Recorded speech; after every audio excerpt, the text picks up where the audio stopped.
Mạng y tế, vì sức khỏe cộng đồng. Chào bạn, bạn đang nghe audio chuyên mục mẹo vặt về sức khỏe trên website mạng y tế.vn. Bạn biết gì về cơn đột quỵ im lặng? Đột quỵ là một biến cố nghiêm trọng về sức khỏe. Thật khó tin rằng một số cơn đột quỵ đã xảy ra thực sự nhưng không ai chú ý. Đột quỵ là một biến cố nghiêm trọng về sức khỏe. Thật khó tin rằng một số cơn đột quỵ đã xảy ra thực sự nhưng không ai chú ý. Trên thực tế, nhiều bệnh nhân có thể hoàn toàn bị mất cảnh giác và bị sốc khi biết rằng họ đang sống với một cơn đột quỵ cụ mà không gây ra bất kỳ khuyết tật nào cả. Được gọi là đột quỵ im lặng, silent stroke. Làm thế nào bạn có thể biết bạn đã có một cơn đột quỵ im lặng? Nếu bạn đã bị đột quỵ nhưng không nhận ra nó được gọi là đột quỵ im lặng, đê quai. Thông thường đê quai được phát hiện tình cờ hoặc khám kiểm tra sức khỏe hoặc đang tầm soát một bệnh lý nào đó dựa trên kỹ thuật chụp cộng hưởng từ MRI hoặc chụp cắt lớp CT não. Những kiểm tra chẩn đoán hình ảnh này có thể dễ dàng phân biệt đột quỵ gần đây và đột quỵ diễn ra trong quá khứ. Các cơn đột quỵ gần đây thường được đặc trưng bởi một số tính chất không được nhìn thấy ở các cơn đột quỵ trong quá khứ, chẳng hạn như sưng, viêm, cục máu đông và chảy máu. Ngoài ra, các cơn đột quỵ ở người lớn tuổi có những đặc điểm đặc biệt nhất định do sự canxi hóa, teo và các hậu quả khác của tổn thương đột quỵ.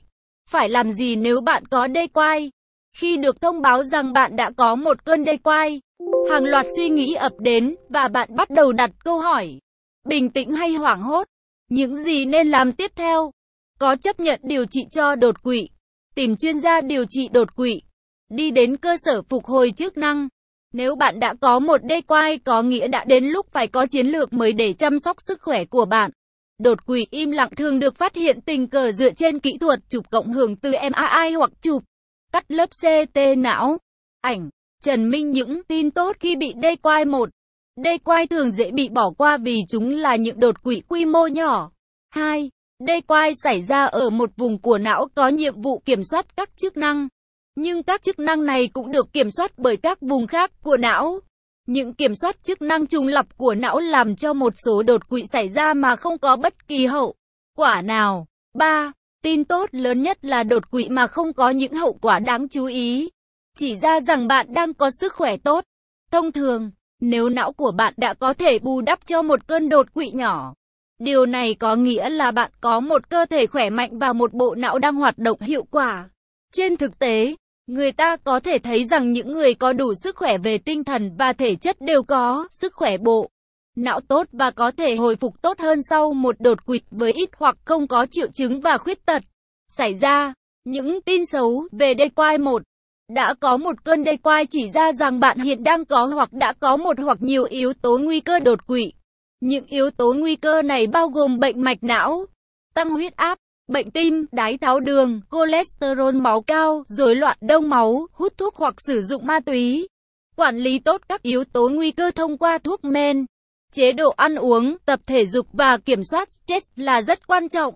2. Ngoài ra, nếu có một hoặc nhiều đột quỵ im lặng trong quá khứ, bạn có thể bắt đầu có các triệu chứng thiếu sót thần kinh nếu bạn có đột quỵ khác trong tương lai. 3. Các cơn đột quỵ nhỏ thường xuyên có thể gây ra các triệu chứng nghiêm trọng, ví dụ như chứng mất trí do bệnh Parkinson hoặc do nguyên nhân mạch máu, thường là do ảnh hưởng tích lũy của các tổn thương ở nhiều vùng của não. Ngay cả tổn thương là những khu vực nhỏ của não. Sự bù trừ của não để kiểm soát một số chức năng xảy ra sau các đột quỵ. Nhưng nếu có nhiều vùng não bị tổn thương thì sự bù trừ có thể cạn kiệt. Nên làm gì nếu phát hiện bạn đã có đê quai? Nếu bác sĩ của bạn thông báo cho bạn rằng bạn đã có đê quai trước đó, bác sĩ sẽ đề nghị các xét nghiệm sàng lọc để đánh giá các yếu tố nguy cơ của bạn. Bước tiếp theo là đề xuất các giải pháp để kiểm soát tốt các yếu tố nguy cơ. 1. Chữa các bệnh mạch máu. Sự tiến triển từ từ của các tổn thương mạch máu trong não, cổ họng hoặc tim là nguyên nhân gốc rễ của hầu hết các đột quỵ. Bạn cần đến các cơ sở y tế tầm soát, chẩn đoán, xác định và điều trị. 2. Kiểm soát bệnh đái tháo đường. Cần kiểm soát tốt đường máu và bệnh đái tháo đường là một trong những yếu tố nguy cơ hàng đầu gây đột quỵ. 3. Duy trì huyết áp lành mạnh. Rất nhiều người không biết rằng họ bị tăng huyết áp. Cần kiểm tra huyết áp thường xuyên. Nếu huyết áp cao, điều chỉnh chế độ ăn uống và dùng thuốc theo chỉ định của bác sĩ để làm cho huyết áp về mức bình thường. Tăng huyết áp không kiểm soát tốt sẽ gây tổn thương lớp áo trong và hạn chế độ đàn hồi của mạch máu, làm dễ bị đột quỵ do huyết khối. 4. Điều trị tích cực các bệnh tim hiện có. Nếu bạn bị nhịp tim bất thường hoặc bị suy tim, bệnh van tim hoặc bệnh tim mạch khác, cần điều trị theo chỉ dẫn của bác sĩ. 5. Ngừng dùng thuốc gây nghiện. Các loại thuốc như cocaine và methamphetamine gây nghiện nặng và rất khó để cai nghiện. Tuy nhiên, việc lạm dụng chúng có thể gây đột quỵ đột ngột, ngay cả khi bạn đã sử dụng các loại thuốc này mà không bị bệnh. 6. Ngừng hút thuốc lá. Nếu bạn ngừng hút thuốc, những ảnh hưởng gây tổn hại của hút thuốc thực sự đảo ngược. Các mạch máu của bạn cần được chữa lành sau nhiều năm bị thương tổn do hút thuốc. 7. Điều chỉnh triglyceride và cholesterol máu về giới hạn bình thường. Thay đổi chế độ ăn uống là đủ để hạ thấp triglyceride và cholesterol ở một số người, trong khi một số khác cần phải dùng thuốc. Giảm nồng độ triglyceride và cholesterol trong máu là một mục tiêu quan trọng để giảm nguy cơ đột quỵ. 8. Áp dụng chế độ ăn phòng ngừa đột quỵ. Khuyến cáo ăn cá, trái cây tươi và rau cải, chất đạm và chất xơ có thể làm giảm nguy cơ đột quỵ. 9. Tăng cường vận động. Tăng cường vận động và tập thể dục đều đặn hàng ngày giúp phòng ngừa hiệu quả bệnh đột quỵ. 10. Quản lý stress. Stress do cuộc sống hàng ngày làm tăng nguy cơ bị đột quỵ. Cần quản lý tốt stress để phòng ngừa đột quỵ. Tiến sĩ, bác sĩ Lê Thanh Hải. Nội dung bài viết đến đây là kết thúc. Mời bạn hãy đăng ký kênh Mạng Y tế để theo dõi thêm những audio tiếp theo.